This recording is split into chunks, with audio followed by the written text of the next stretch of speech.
All right. Good morning and welcome. This is going to be our second week working through the book of Daniel. Last week we introduced the book and we talked about the sort of literature that it's an apocalyptic work, which is slightly different than our traditional major prophets in the Hebrew Bible.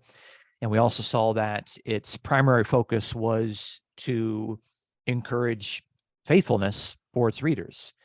Although this is not the normal way that Christians throughout history have read the book of Daniel. They've read the book of Daniel as trying to figure out these numbers and sequences and creating these timelines, all of which have been wrong. Every single one of them. Not one of them has been correct in predicting when Jesus is going to come back. That hasn't stopped people, by the way. You think it would. You think that it would. People would learn their lessons, but as I talked about, that's not particularly the approach that we're going to take in this series of teachings. We're going to try to understand what the book of Daniel meant for the original audience, and then we can look at how Daniel is going to function for us as Christians, as followers of Jesus in the 21st century. And I think actually the application of this book is going to be fairly obvious, but I'm really going to encourage some very, very strict ways of applying this to our life. I think that we'll raise the bar in our faithfulness and our commitment to God's ways. So hopefully the book will motivate you and encourage you to be more Christ-like and to be more godly. Okay, so I will share my screen and we can start. Still presenters view? There you go. It's over good? Yeah, now you're good. Okay, Looks awesome. good. All right. Yeah. I appreciate your patience and all that. Okay, so I thought I would give a title to this chapter. We'll be able to look at all of chapter 1 today. Faithful amidst tragedy, because one of the interesting things in the book of Daniel is that he and his 3 Jewish friends had plenty of excuses as to why they should no longer be faithful to God. It might appear as if God has been unfaithful to the people. God has allowed another nation to come in and to conquer Israel. God has allowed the Davidic kingship to be temporarily suspended, out of which the promised Messiah is supposed to come. And of course, God has seemingly allowed a nation to come and to destroy the Jerusalem temple, which is where God lives. God lives in the Jerusalem temple. That's kind of, if you want to go and you want to meet God, you go to the Jerusalem temple. And, not only has God allowed these things to happen, but God has allowed a nation to come and to remove God's people from the land that was promised to Abraham, Isaac, and Jacob, the land of Canaan, the land flowing with milk and honey, and to bring them into a pagan place. And, you might think, well, okay, if God has abandoned us, why do we need to continue to be faithful to him? And yet these 4 Jewish boys demonstrate their loyalty and their obedience and their faithfulness to God. And what we learn from the story is that God rewards them for doing this, okay? God has not abandoned them, even though there has been a terrible religious and cultural tragedy that has taken place. God continues to be with his people, even when it seems that all hope is lost. And so again, you can see how this story very much could spur readers for generations to remain faithful to God. So I want to read the entirety of this chapter, the first 21 verses of the book of Daniel. Read it all in one sitting, and then we can go back and we can look at some of the finer points and the finer details, okay? I'll have to kind of apologize at the beginning because in order to really set this story and to set the book of Daniel in its context, we are going to have to look at a few dates and maybe do a little bit of history, but I think it's not going to be too much, but I think it's going to be just enough to really help us to make sense as to what is actually taking place in this story, because really every single day that goes by, we get one day farther away from their culture and from their history. And so we have to do a little bit of work to to put it into context. So let's start reading this passage. In the 3rd year of the reign of Jehoiakim, king of Judah, Nebuchadnezzar, king of Babylon, came to Jerusalem and besieged it. The Lord gave Jehoiakim, king of Judah, into his hand, along with some of the vessels of the house of God, and he brought them to the land of Shinar, to the house of his God. And he brought the vessels into the treasury of his God. And the king ordered Ashpenaz, the chief of the officials, to bring in some of the sons of Israel, including some of the royal family and of the nobles, youths in whom was no defect, who were good-looking, showing intelligence in every branch of wisdom, endowed with understanding and discerning knowledge, and who had ability for serving in the king's court. And he ordered him to teach them the literature and the language of the Chaldeans. The king appointed for them a daily ration from the king's choice food and from the wine which he drank, and appointed that they should be educated 3 years, at the end of which they were to enter the king's personal service. And among them, from the sons of Judah, were Daniel, Hananiah, Mishael, and Azariah. Then the commander of the officials assigned new names to them, and to Daniel he assigned the name Belteshazzar, to Hananiah, Shadrach, to Mishael, Meshach, and to Azariah, Abednego. But Daniel made up his mind that he would not defile himself with the king's choice food or with the wine which he drank. So he sought permission from the commander of the officials that he might not defile himself. Now God granted Daniel favor and compassion in the sight of the commander of the officials. And the commander of the officials said to Daniel, I am afraid of my lord the king, who has appointed your food and your drink. For why should he see your faces looking more haggard than the youths who are your own age? Then you would make me forfeit my head to the king. But Daniel said to the overseer, whom the commander of the officials had appointed over Daniel, Hananiah, Mishael, and Azariah, please test your servants for 10 days, and let us be given some vegetables to eat and water to drink. Then let our appearance be observed in your presence and in the appearance of the youths who are eating the king's choice food, and deal with your servants according to what you see.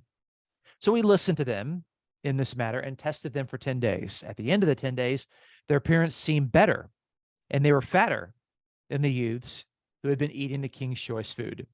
So the overseer continued to withhold the choice food and the wine they were to drink, and kept giving them vegetables. As for these 4 youths, God gave them knowledge and intelligence in every branch of literature and wisdom. Daniel even understood all kinds of visions and dreams. Then at the end of the days, which the king had specified for presenting them, the commander of the officials presented them before Nebuchadnezzar.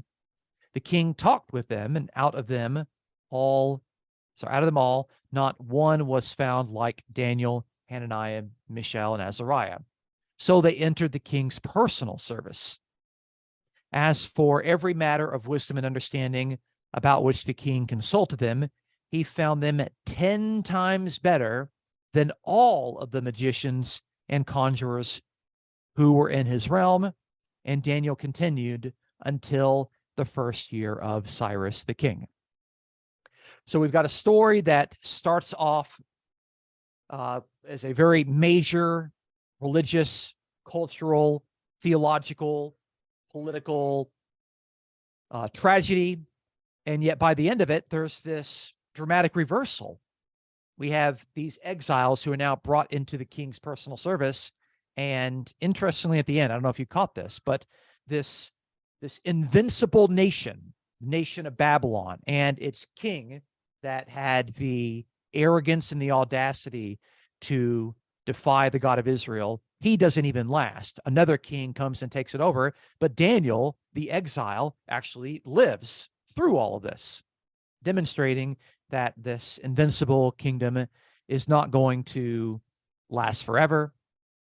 God, of course, is going to last forever, and other kingdoms are going to come and to take the place of Babylon. So, interesting theme of reversal there, particularly for these 4 Jewish boys who decided that, you know what, they weren't going to compromise. They weren't going to be indoctrinated. They were going to be faithful. They were going to be loyal, even when they had every single excuse to make as to why they should no longer honor and obey the God of Israel. They decided they were going to be faithful. And of course, God had not abandoned them to Babylon. God continued to work with them. Okay, so let's talk a little bit about some key dates that I really think we should know. And again, I'm distilling this down to really the bare minimum, just the basic dates that we kind of need to know to understand, I think, kind of the major portions of the book of Daniel, but I think also in helping us to introduce this first chapter. Okay, so all these are going to be BC dates. Okay, these are all before Jesus. All right. So in 597, Jerusalem is actually captured by Nebuchadnezzar II. Our story is going to call him Nebuchadnezzar, but he's really Nebuchadnezzar II. The very first Nebuchadnezzar was hundreds of years before Nebuchadnezzar II. So Nebuchadnezzar II is not the son of Nebuchadnezzar I. Okay, so that's just kind of something we should keep in mind. Okay, so that happened in 597. Okay, now 10 years later, in 587, that's actually when Jerusalem was destroyed. So there's a difference between Jerusalem being captured and its leaders becoming vassals to Babylon. Jerusalem actually gets destroyed when those vassals decide, hey, we're going to ally with Egypt and we're going to revolt against Babylon. Babylon says, nope, you're not going to revolt against us. And they come down and they absolutely destroy it. And the temple is destroyed at that time. And that's actually the time when the Jews are exiled. Okay. So it's not really good to kind of conflate those two events as if they were a single event. Those are 2 separate events. Okay. Now, what is that? Something like 50 some odd years later, we actually have Persia coming and conquering Babylon by a famous emperor named Cyrus. Okay, Cyrus the emperor, because Persia is an empire. So the leader of an empire is going to be an emperor. Okay, a leader of a kingdom is going to be a king. The leader of an empire is going to be an emperor. Okay, and as we could see from Daniel chapter 1, Daniel is positioned in the story as actually living through both the Babylonian exile and through the conquering of Babylon by Cyrus the Persian. Okay, now about 200 years later, we have Persia being conquered by Alexander the Great. Okay, this is a very famous event because Alexander the Great was in his early 20s when he led the army to conquer the Persians. Okay, it's why he's one of the most famous people in history, is because he was able to basically conquer most of the known world and to extend Greek language and Greek influence when he's basically the age of college graduates. All right. Unfortunately, he doesn't live very long. He dies 10 years later. Oh, by the way, I should mention that in 333, when Alexander defeats the Persians, that actually transfers the realm of Palestine, Israel, and the Jerusalem temple, the New Jerusalem temple, it's the second temple, from Persia over to the Greeks. Okay, Alexander is a Greek. Okay, but 10 years later, Alexander dies, and he doesn't pass on his kingdom to any children. Okay, it actually gets passed on to his 4 major generals. Okay, there's actually a pretty common thing that happens in the ancient Near Eastern history, is that if a particular ruler does not have any children, it's the generals of his army, who are basically the strongest people, the most influential people at that point, they take control of things. Okay, we don't need to know all the details of these 4 generals. What we basically to know is that there were 2 that were very important. Okay, one of those generals is named Seleucus, and he took control of the northern regions, the regions that are north of Israel. And then another one is named Ptolemy, which actually starts with a P and a T, but you don't pronounce the P. It's Ptolemy, and his dynasty is called the Ptolemaic dynasty. He took control of Egypt, but also control of Palestine. But the interesting thing that we need to remember is that this divided kingdom was taken control of by Greek generals. So it continued to be a Greek empire. It's just a divided empire. That's very important. Okay. So it took a while for those four generals to kind of sort out and divide their land. But basically by 320, Ptolemy takes control of Israel and Egypt, and he establishes a dynasty that lasts for quite a long time. Okay. So even though this realm is controlling Egypt and Israel, it's still a Greek dynasty. Okay. Now, in the year 200, Antiochus III, okay, who is the ruler of Syria, okay, who was a continuation of the Seleucus or the Seleucid Greek Empire, one of Alexander's general, he actually goes down and he defeats Egypt and he gains control of Israel. Okay, so Israel changes control from the Ptolemaic Greek dynasty to now the Syrian Greek dynasty. It's still Greek at this point. It's very important. Okay. Antiochus actually has a son named Antiochus IV. Okay. And in the year 171, some Jews actually enter into a pact. It's called a covenant in another piece of literature. And this covenant basically asks for Antiochus IV and for his Greek empire to Hellenize Jews and Judaism. That means to indoctrinate them with Greek culture and Greek language and Greek ways. Okay, this was something that the Jews on their own decided that they wanted to do. Okay, it wasn't a nation coming and forcing them to do it. It's the Jews saying, "Hey, let's enter into this agreement." Okay, of course, the conservative Jews at the time would have said this is the act of the very liberals among us. Okay. 4 years later, about 3.5 years later, through a variety of circumstances, Antiochus IV actually comes into Jerusalem. He desecrates the temple, and in doing so, he sets up an altar of Zeus Olympus inside the Jerusalem temple. Okay, so he sets up this pagan image inside the temple, and of course, the most conservative of Jews are very outraged over this. It's very sacrilegious. It's very disrespectful to the God of Israel to set up a pagan god inside the temple where they think God lives. Okay, and this, of course, starts the Maccabean revolt, where there are some Jews that said, "We're not going to take this anymore, and we're going to respond in a violent revolt." And basically, within 3 years, they actually push out the army of Antiochus, and they cleanse the temple. And they actually possess their own independence of the nation of Israel for the very first time since since you could say 597, okay, which is a long time. It's like basically like 400 years. They have not had control of their own nation. They've been controlled by the Babylonians.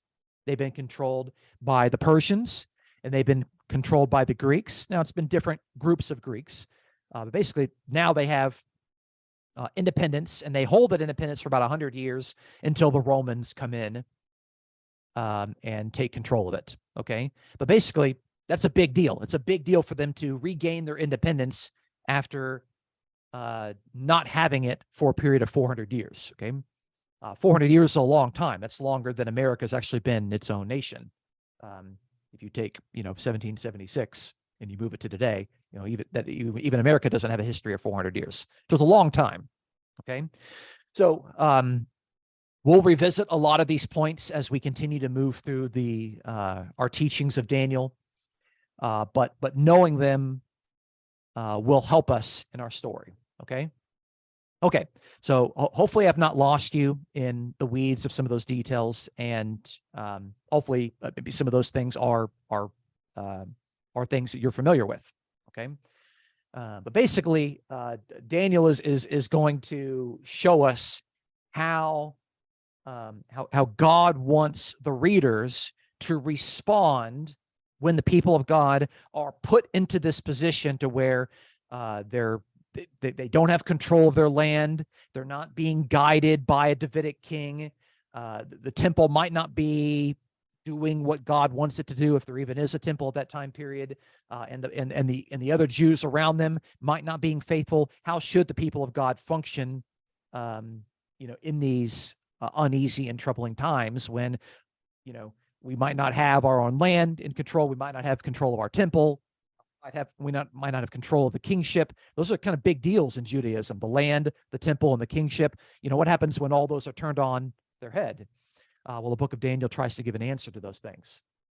Okay, so we'll just kind of go through and we'll talk about the story, and we'll kind of pick out some of the most important details. Okay, now I do have to apologize because the very first verse already starts us off with some difficulties. Okay, and I'm not going to make a big deal out of this. You're adults, and I feel like I should treat you as adults, and I should be honest with you about some of these things. And we're going to see this. So the very first verse says that in the 3rd year of the reign of Jehoiakim, king of Judah, Nebuchadnezzar the king, he came to Jerusalem and he besieged it. And that's how our story gets introduced. Of course, the story quickly moves on to Daniel and his 3 friends actually in Babylon as exiles. But this is kind of the introduction, trying to put us there. But we could date a lot of these things with some very clear certainty. So we know that Jehoiakim, his 3rd year was actually 606. Okay, but Nebuchadnezzar was actually made king in 605.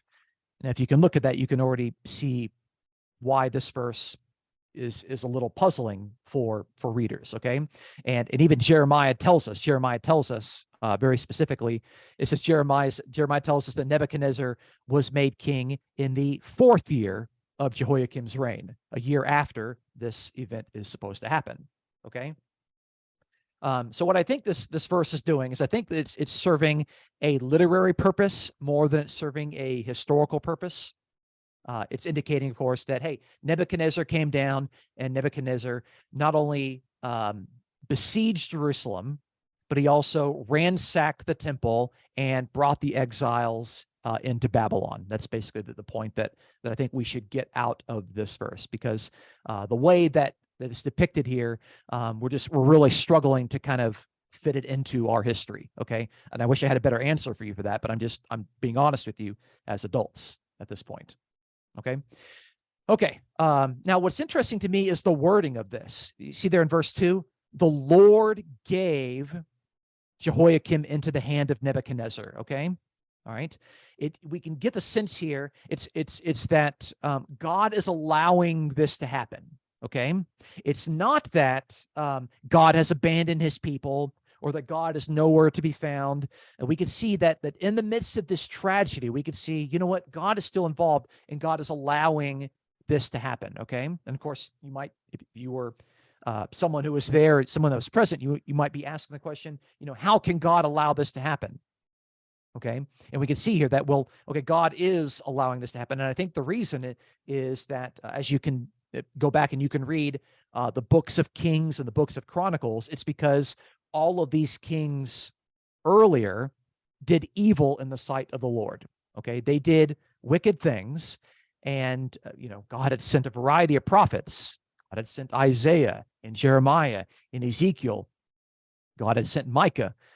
And the people ultimately refused to repent of their evil ways, and the kings continued to lead them to do wicked and evil things. And so, okay, so if that's the way it is, then God's going to allow Babylon to come and to take over Israel and Jerusalem.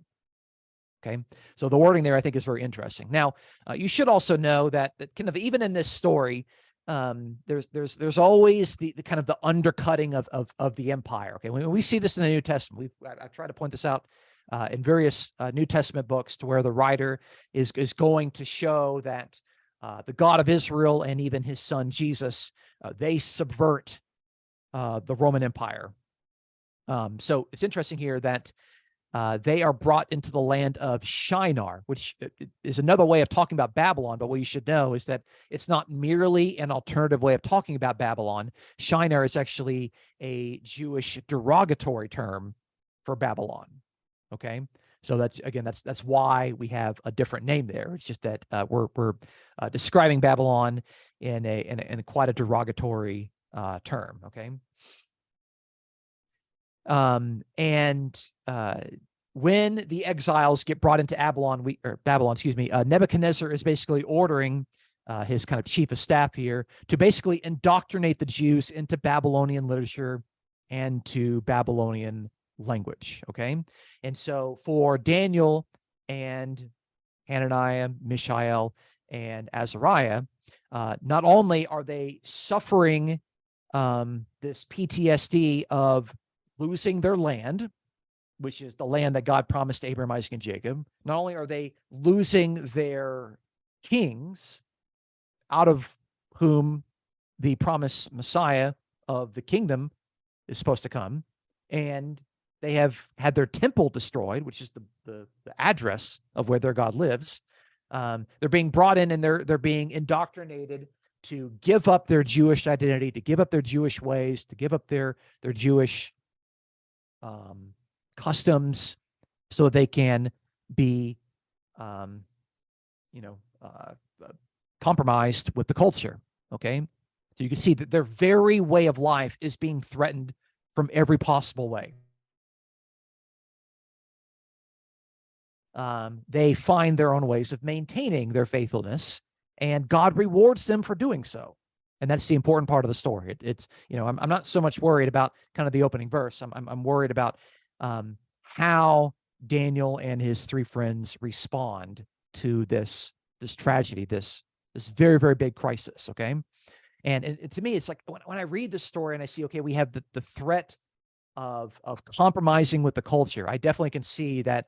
I feel like really it's over the last like 2 or 3 years, at least Western culture has really, really shifted away from Judeo-Christian values. I think that much is very, very clear, and people can feel it. People can see it. They feel like the ground is moving from under them almost on a daily basis.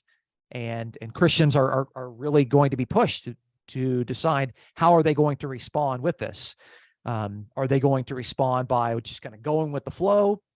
Are they going to resist it through violent means and through revolt? Or are they going to choose a third option, which I think is the option that the book of Daniel encourages, which is to not compromise, but not respond with violence, and they remain faithful and loyal and obedient to God. All right, let's move on with our story. Okay, we can see that that those indoctrinated into Babylonian customs and into forced defilement with unclean food, this was going to take place over a period of 3 years. Okay, and we can see there that the defilement with the unclean food would threaten one of the major Jewish identity markers. Okay, remember that the kosher food laws was one of the ways that people would identify the Jewish people. Okay, they didn't eat meat, they didn't eat pork. Okay, they didn't eat shrimp. Okay, I mean they did eat some meat, but they didn't eat pork, they didn't eat shrimp. And we can see here that it's almost like Daniel and his three friends, they're being forced to eat the king's choice food. Okay, they don't have a say-so in it. It's going to be a daily thing, and it's something that's going to take place over a period of 3 years. I want you to remember that period of 3 years. Okay, and even their own names that are actually theophoric names. Their names are going to be changed from these theophoric names to having names of pagan Babylonian gods embedded in them. Okay, a theophoric name is a name that has the name of your deity or the person that you worship is actually embedded in this name. So, okay, so you could see in the name Daniel, the L at the end of it there, that's one of the nouns for God. So Daniel's name means God is my judge. Okay, so there's a lot of names you can see in like names in the Bible that end with a Yah. Okay, like Jeremiah. Okay, or even like Ezekiel. You have the L at the end of it there. The Yah there is short for Yahweh. So these are theophoric names. Okay, so we have Daniel, whose name is God is my judge. Hananiah, that Yah at the end of it there is short for Yahweh. So his name means Yahweh has been gracious. Mishael, very similar to Mikael, like the word Michael, who, by the way, is a person who does show up later in the book of Daniel. This name probably means who is what God is. That's probably what that name signifies. And then Azariah, okay, you can hear the Yah in there, okay, means Yahweh has helped. And we can see here that it's not just that they're given new names, but the function of giving these guys new names is to help in the process of indoctrinating them into Babylonian culture and to remove them from Jewish culture. Okay. And so that's what I point out here. It would be another way to discourage their loyalty to the God of Israel. Okay. So Daniel gets this name Belteshazzar. Okay. You should know that Bel is actually the most famous Babylonian god. Okay. There are some passages in the book of Jeremiah that actually kind of poke fun at Bel. Okay. But you should know that. Okay. So Belteshazzar actually has that name Bel in it. Now it's a little bit difficult. Like scholars aren't exactly sure. So I'm acknowledging that to you. So one of the best guesses is that Belteshazzar means to protect the life of the prince. And I put a question mark there because we're not exactly sure. I'm just being honest with you. If I don't know for sure, I'm going to tell you that, hey, I'm not sure. But the main thing there is that the Hebrew text has vocalized the word Bel there to remind you that to where Daniel's name formerly had the name El in it, meaning God is my judge. Now he's given this new name to where embedded in it is the most famous of the Babylonian gods. Okay. Shadrach, at the end of the name, you can hear kind of the Aku, Shadrachu in there. And Aku is another god of Babylon. And so scholars suggest that maybe Shadrach means the command of Aku or the word of Aku. They're not entirely sure. So again, I put a question mark there. Okay. But the key thing there is that they are embedding a Babylonian god into Hananiah's new name. Meshach, at the end of there, you have kind of the Ak. Mishaku probably is how it would be understood there in their culture. And again, we've already seen that Aku is a Babylonian god. Meshach probably means who is what Aku is. They take his name, which formally means who is what El is, and they change it to who is what Aku is. Okay. And again, it's like they're very deliberate in the indoctrination of these Jewish boys. And then Abednego, Nego is just an alternate name for Nebo, who's another Babylonian god. We can actually see that mentioned also in the book of Jeremiah. And then Abed, sounds very similar to Ebed, which is a Semitic word for servant. So we're much more confident, actually, out of all four of these names, we're much more confident that Abednego means a servant of Nebo or Nebo. Sometimes it's also pronounced Nabu. So again, the force of the indoctrination onto these boys. I mean, they had every reason to feel like that the God of Israel had abandoned them, but yet they continue to remain faithful and loyal despite all the bad things that are happening around them. Of course, they could be asking, like, where is God? Where is God in the midst of all these things? Okay, but notice here, Daniel made up his mind that he would not defile himself. Okay. And it's almost like, despite all those things, the verse says, but despite all those terrible things, but Daniel made up his mind that he would not defile himself. Okay. He made the choice. He made the commitment. He says, you know what? Even though I'm no longer in my land, even though I have no idea when this messianic king is going to come, even though these people have like destroyed God's abode, and we're in this pagan land and we're being forced, we're going to be called these names of these gods that are not real. I'm making up my mind that I'm going to be loyal. I'm going to be faithful and I'm going to be obedient to the God of Israel because I trust that he's going to take care of me in the end. I don't know how it's going to happen, but I trust him, and I'm making up my mind that I'm not going to compromise. I'm not going to be indoctrinated, and I'm not going to backslide. What a great example. He made up his own mind. Okay. And I'm saying that against the Calvinist folk that think, well, God kind of decides already who's going to be faithful and who's not going to be. No. Daniel made up his own mind. And you, of course, can read yourself into the story. I made up my mind that I would not defile myself. Okay. And what's interesting, too, in this story is that the way that Daniel resisted indoctrination and accommodation is through a non-violent solution. That's very, very important, okay? He didn't say, well, I'm not going to be defiled, I'm not going to be compromised, and let's take out our weapons and let's go and let's revolt against all these Babylonians. He didn't do that. There was no violent, muscle in his body through this entire story, okay?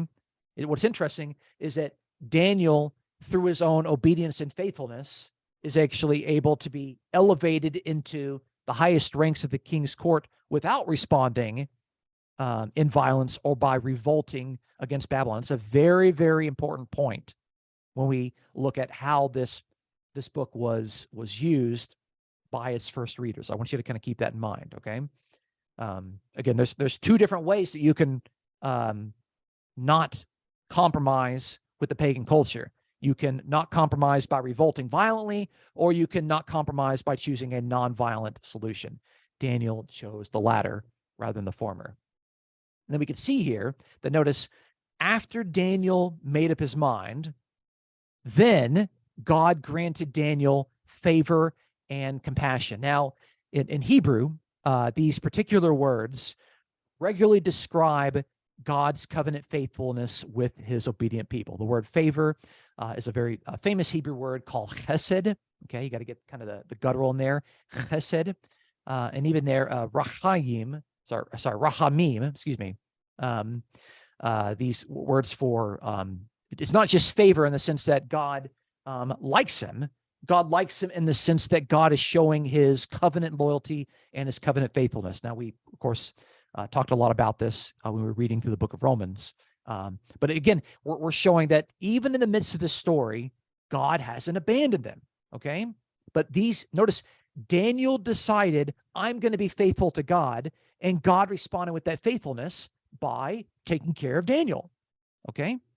What a great example, okay? If we decide we're going to be faithful in the midst of pressures to become indoctrinated or to be compromised with a pagan culture, if we decide, I'm going to set our mind that I'm not going to defile myself with this, then God's going to show us favor and compassion. God is going to be faithful to his people when his people are faithful to him, okay? And then what we could see is what I like to call a trial by diet, okay? We tend to talk about a trial by fire. That's something that's going to happen later in the story, but actually what happens is a trial by diet, okay? And they say, you know what? We're not going to break kosher, okay? We're not going to give in to this forced defilement. We're going to continue to obey God's laws on the food, and God blesses them for doing this. Okay. The story goes on, and what's interesting here is that we start to see a literary theme of reversal. The theme of reversal, okay? We have exiles who have no hope, and yet they choose to be faithful, and they go from having no hope to being promoted and exalted into, the highest ranks of Nebuchadnezzar's personal royal court. Okay, that's a big deal. That's a big theme of reversal, okay? And it's also something we're going to notice in many of the chapters in the book of Daniel. So I want to introduce it now, but I want you to also be looking for it, okay? How do these lowly exiles, okay, who are in a pagan land and they're being ruled over by pagan overlords, how is it that they remain faithful and they actually get exalted for their obedient behavior? What happens to bring about this reversal? So that's something that we want to kind of keep in mind as we continue to read through the book of Daniel, okay? And we can see here that by responding with a nonviolent faithfulness, the threatened people were actually vindicated, they were exalted, and they were rewarded by God, okay? Now, in their story, this actually happened to them during their own lifetime, okay? But we know throughout history that this is not always what happens to the people of God. Sometimes people die, okay, like Jesus, okay, like he actually had to die as a martyr before God vindicated him and exalted him and rewarded him, okay. So sometimes it happens in the lifetime of the people of God. Sometimes they die as martyrs, and we have to wait until Jesus comes back to raise them from the dead, when they're going to be vindicated, exalted, and rewarded. Okay. And I think Daniel is very honest about that fact that, hey, sometimes God intervenes in our own lifetime. Sometimes we have to trust that it's going to be at the resurrection when that's going to take place. Okay. All right. So instead of being indoctrinated with Babylonian religion and customs, the God of Israel taught the 4 Jewish boys wisdom and understanding. That's important. Okay. So yes, they're going to be taught literature and wisdom, but because they decided that they were going to set their mind to not be defiled, they weren't going to compromise, they weren't going to be indoctrinated, God said, okay, then I'm going to take care of you. I'm going to teach you. I'm going to reward you. I'm going to give you the wisdom and understanding that you need in order to get along in these trying, difficult, tragic times. Okay. And that's important to kind of see in the stories that at the beginning, they were supposed to be taught literature and wisdom from the Babylonians. At the end of it, God actually teaches them wisdom and understanding. All right.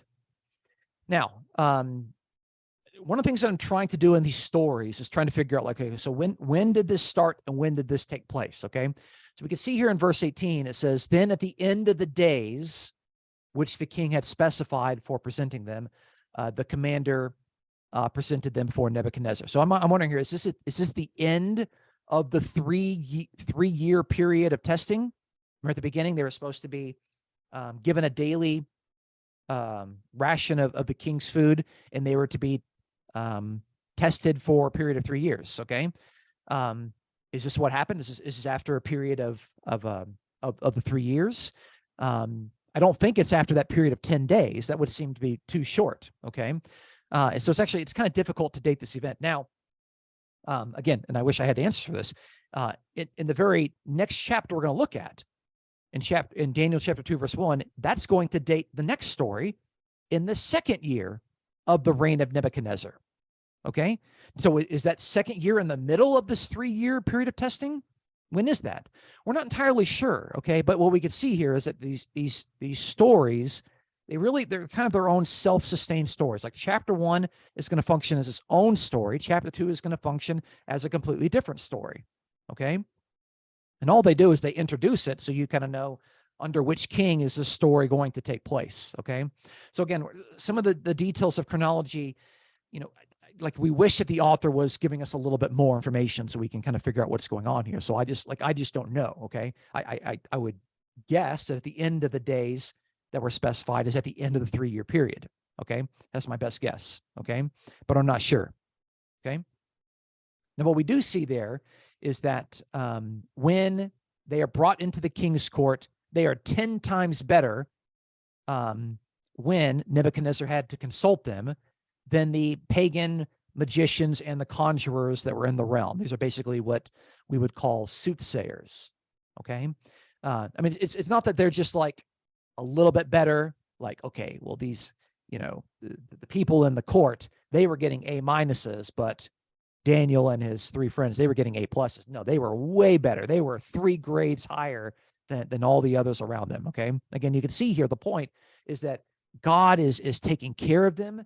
God is teaching them. God is giving them the understanding as to how to get along in this tragic pagan culture. But God is rewarding them because of their faithfulness, because of their obedience, and the level of their the reward seems it's off the charts. They're 10 times better than everyone else. Okay. And then we can see at the very end that Daniel functioned in this service even longer than Nebuchadnezzar, and we can even say the kingdom of Babylon could stay in power. Okay. So Nebuchadnezzar was this king that decided he was going to thwart the God of Israel. He went in and he destroyed the temple. He took out all of the the utensils in the temple, the holy, the plates and the cups and the bowls and stuff like that. And yet, even though it looked like Nebuchadnezzar and Babylon were like these invincible, unstoppable juggernauts, they didn't last. They didn't last. I mean, Daniel lived longer than the mighty nation of Babylon. I mean, he lived through the next nation when Persia came into power. And again, so it's like at the end of the story, even though it starts off and it looks like, oh, Daniel is this helpless Jewish exile in Judaism, we have no idea how it's even going to survive this period of indoctrination. In the end, it's the faithful Jewish man of God that lives, and Nebuchadnezzar and Babylon are nowhere to be found. Again, notice like just the powerful theme of reversal that's there. Okay, and of course we can see that Cyrus, the king of Persia, he took over in 539 BC. We are very certain on that date. Okay, so I'm wanting to spend a little bit of time setting this chapter into the context of the original readers before we can set it into our own context. Okay, and in order to do this, we need to spend some time looking at what was actually taking place there in these few years that provoked the Maccabean revolt. So this is, again, we're dealing with the original readers reading this, the final composition of Daniel in its final form being presented to the readers in the 2nd century BC. Okay, so what was going on there? So I had suggested that if people wanted to prepare for today's lesson, they could read the very first chapter of First Maccabees. I want to quote a couple of passages there because First Maccabees is the earliest historical record of what was taking place during this particular time period. This is in First Maccabees chapter 1. Okay, so again, I'm relying on this for the history. Okay, I'm not saying this is some sort of book of sacred scripture or anything like that. So notice what's going on here. In those days, certain renegades came out from Israel, and they misled many, saying, "Let us go and make a covenant with the Gentiles around us." Remember that pact I was talking about? Okay, and they said, "For since we separated from them, many disasters have come upon us." This proposed pleased them. It pleased the people in Israel. And some of the people eagerly went to the king, okay, who authorized them to observe the ordinances of the Gentiles. So they built a gymnasium in Jerusalem, according to Gentile custom. They removed the marks of circumcision, and they abandoned the Holy Covenant. They joined with the Gentiles and sold themselves to do evil. Okay. By the way, gymnasium is a place where you would go to work out in the nude. Okay. Literally, gymnasium means a naked place. Okay. And of course, you would know there who is being a faithful Jew and who is not, because they worked out in the nude. Okay. And which is something that Jews, of course, didn't like, because you're supposed to cover yourself and you're supposed to be decent. And of course, you would know who are the ones that are compromising, because they would remove the marks of circumcision. They actually had a surgical procedure to do that. Okay. So you can see, like, I mean, just even there over the course of like 5 verses, you can see the entire way of the Jewish life is coming under threat. Okay. Not by Gentiles forcing it on them, but by liberal Jews saying, "Oh, let's go and let's be like Gentiles. Let's just get along to go along." Okay. A few verses later, we can actually see Antiochus IV arrogantly entering into the sanctuary. He took the gold altar, the lampstand for the light, and all the utensils. He took also the table for the bread of the presence, the cups for drink offerings, the bowl and the golden censers, and the curtain and the crowns and the gold decoration on the front of the temple, and he stripped it all off. So not only does he desecrate the Jerusalem temple, he also ransacks it and takes all the stuff. And of course, anybody reading the opening verses of Daniel chapter 1 would say, "Oh, that's what Nebuchadnezzar did. This guy did it also. We know Nebuchadnezzar's bad. This guy is bad too." So they both did the same thing. And then at the end of First Maccabees, it's hard to read. It's hard to read. And this is according to the decree. They put to death the women who had their children circumcised, and their families, and those who circumcised them, and they hung the infants from their mothers' necks. Absolutely awful and terrible. But many in Israel stood firm and were resolved in their hearts not to eat the unclean food, just like Daniel, who made up his mind that he would not defile himself with the unclean food. They chose to die rather than to be defiled by food or to profane the Holy Covenant. And guess what? They were martyred. They did die. But look what's going on there. We have the threat that, look, if you circumcise your children to be faithful to the covenant, then not only are we going to murder the mothers, we're also going to murder the children. And so what do you think mothers who were bearing children were going to do? They were put in this difficult circumstance. They're like, I need to protect my family, but in doing so, I'm going to have to compromise the most basic tenet of Judaism, which is the mark of circumcision. Okay, so you can see that many people are compromising and it's becoming violent. And some people are saying, you know what? I would rather be a martyr than to defile myself and to break God's ways. And you can see this is the culture. This is what was going on that Daniel is writing to. And the example of Daniel and Shadrach, Meshach, and Abednego, their examples are meant to encourage these people to be faithful and to be loyal, to not compromise with pagan ways, with this Greek influence and language and culture.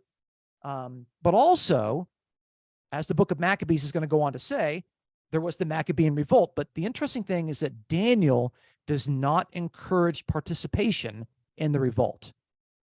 The book of Daniel is actually suggesting a different route, which is to be faithful and loyal without responding in violence. Okay, and that's going to be a very, very interesting point that we need to keep in mind. Okay, so we can see here, like for those that were living through this, there in the 160s BC, the book of Daniel would have been extremely encouraging for them. It literally dealt with the things that they were going through. Let's talk about applications. How can we apply it to our lives? Okay, we've seen how it was to apply in the 2nd century. How should it apply for us? Number one, Daniel and his 3 friends are excellent examples of demonstrating faithfulness in the midst of tragedies. So while sudden shifts in culture or circumstances will continue to happen to the people of God, we must, quote, make up our mind to obey Jesus and his kingdom principles. I think actually that the culture and the circumstances, they're only going to get worse. I actually don't think that we're going to have enough people to vote a more Christian world into place. I just don't think that's going to happen long term. It's just going to continue to get worse. It's going to continue to get worse. But you know what? We can still make up our mind and be like Daniel that, you know what? We're going to obey Jesus and we're going to obey the kingdom principles that he has laid out for us. But you know what? We got to make the choice. We got to, set our minds to do this. We've got to make up our mind, just like Daniel, to obey. Got to obey Jesus. Number 2, although the religious life of the people of God was threatened with extinction, the heroes of the story never resorted to violence in order to preserve it. And that's important. They never resorted to violence in order to preserve their way of life. And the commitment to being faithful to God's ways includes Jesus' command to be peacemakers, not participants in violent revolt. Okay. Again, if Daniel was read during that period of the Maccabean revolt, Daniel's not encouraging the revolt. It is encouraging the lack of assimilation, but it's encouraging a nonviolent lack of assimilation. And so if we're going to apply this to our lives, we have to remember that obedience to God means obedience to Jesus' command to be a peacemaker. Blessed are the peacemakers. It's very important. Number 3, today's passage reminds us that seemingly invincible totalitarian nations and rulers never last. And a key component in being faithful is trusting that God will judge the world through Jesus and that the wicked will not go unpunished. Okay, we have to trust that, God is going to take care of the wicked. It might not look like they're being judged right now, but part of trusting and being loyal and faithful to God is trusting that God, our creator, is also the judge. He set a date in which he's going to judge the world, and he's going to judge the world through a man, Jesus Christ. Okay. So we don't have to decide that we're going to bring justice on the wicked through our own violent, revolting means. No, we have to trust that God's going to take care of it in his own time. Okay. That's his job. That's his prerogative. Okay. He's handed over to Jesus. But as we can see in Daniel's story, it looked like Babylon and Nebuchadnezzar were these unstoppable powers and persons. And yet, God was the one that handed Nebuchadnezzar the kingdom of Israel. And we could see that probably God handed that kingdom over to Cyrus the Persian as well. Okay. God's in control. God will take care of it. Let's trust that God is going to judge the wicked, and we don't have to deal with it. We don't have to worry about it. Okay. That's part of being faithful to God, is being faithful to who God is, and God is the judge. And lastly, instead of isolating, these four came together to function as a community of faithful exiles. And their courage should remind us of the necessity, the importance of mutual encouragement, fellowship, and accountability. Because you know what? If it was just Daniel by himself, I think he would have struggled to be faithful. But you know what? He had a group of friends to come together, and they were able to encourage each other, to hold each other accountable. If one of them was starting to slip, the other three would come together, and that they would, in fellowship, they would lift that person up, and they would remind them to be faithful, and they would serve as examples for each other, and they would be an encouragement to one another. And that's why we need to stay together. We've got to stay together as the body of Christ when the culture is changing. We've got to stay together, and we've got to encourage each other when the threat of accommodation and assimilation to a godless culture is very high. And we've got to stay together. We can't be isolated. We can't be by ourselves. We can't be these Lone Ranger Christians that think that we can just do things all by ourselves and not be a part of a community of believers, of the body of Christ. We've got to stay together. This takes work. This takes effort. This takes sacrifice. This takes our own time. This takes a financial commitment. We've got to stay together so we can encourage each other to be faithful, so we can fellowship with each other, and that we can hold each other accountable. Okay? I need you to hold me accountable, and I can hopefully hold you accountable as well. That's what Daniel did with his three friends. That's the example for us. And I think that's quite clear in the body of Christ. Okay. We'll bring things to a close here. And I'll encourage anyone watching this that if you want to join us, that you can check out the information in the description of the video to be a part of our fellowship, to where you can join us in the question and answer session and the fellowship. We'd love to have you. We'd love to minister to you. We'd love to be ministered to by you. Thanks for watching, and hopefully you've been blessed.